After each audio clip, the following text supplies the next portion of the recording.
देश के कोने कोने में एम्स खोलने की बात कही जा रही है। ऐसा लग रहा है मानो देश का सबसे बड़ा हॉस्पिटल राजनीति का अखाड़ा बनकर रह गया है। सच्चाई ये है कि एम्स में कुछ दिन पहले डिलीवरी के दौरान एक नर्स की मौत हो गई थी। इस दर्दनाक घटना के बाद ऐसा बवाल मचा जिसकी गूंज आज भी सुनाई दे रही है। हद तो तब हो गई जब कुछ वैसी ही गलती एक बार फिर से हुई, पर इस बार बस गनीमत ये रही कि एम्स के डॉक्टर मां और बच्चे की जान बचाने में कामयाब रहे। लेकिन ये बात खुद डॉक्टर भी मानते हैं कि मौजूदा वक्त में मरीजों की सलामती के लिए डॉक्टर कम भगवान के करिश्मे ज्यादा काम आ रहे हैं।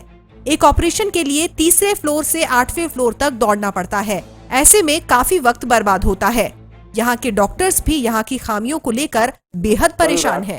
फिर से एक बार जो राजबीर कौर के मामले में हुआ, वैसे एक फ्रंट टेबल है मैटरनिटी ओटी इस वाला केस चल रहा था। इसी दौरान एक नर्सिंग ऑफिसर बच्चे की धड़कन कम हुई तो गायनी के सर्जरी हमें करनी पड़ेगी, तो इमरजेंसी होगा।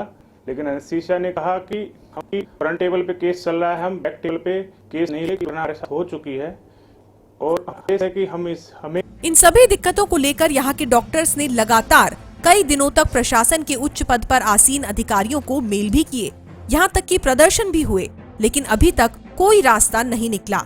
अक्सर ऐसा होता है कि मरीज के परिजन ऐसी स्थिति में नाराज हो जाते हैं। इन बेकसूर डॉक्टर्स की पिटाई तक हो जाती है। इतना ही नहीं, ऐसी गड़बड़ी के बाद खुद इन्हीं डॉक्टर्स को सस्पेंड और टर्मिनेट भी कर दिया जाता है। जाहिर है ऐसी स्थिति में किसी भी डॉक्टर के लिए काम करना खतरे से खाली नहीं है, साथ ही उनका करियर भी बर्बाद हो जाता है। मैटरनिटी ओटी में 2 टेबल्स हैं, फ्रंट टेबल और बैक टेबल। बैक टेबल में सिर्फ लोकल में केसेस होते हैं। फ्रंट टेबल पे एक सिजेरियन ऑलरेडी चल रहा था, इमरजेंसी सिजेरियन ट्विन प्रेगनेंसी का।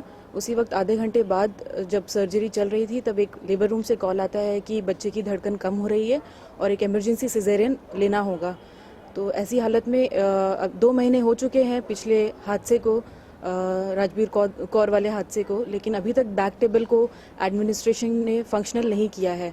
ऐसे में जब एनेस्थीसिया फैकल्टी को कॉल किया गया तो उनका डिसीजन ये था कि पेशेंट को ऊपर शिफ्ट किया जाएगा, जो कि मेन ओटी है 8वीं मंजिल पर। ये सब पूरा शिफ्ट करने में, पेशेंट को शिफ्ट करने में कम से कम 20 से 30 मिनट लगे और ऐसे में भगवान की दया से बच्चा और माँ उस दिन बिल्कुल ठीक थे। लेकिन अगर बच्चे की धड़कन कम हो जाती है तो इमरजेंसी सिजेरियन 5 से 10 मिनट में लेना होता है।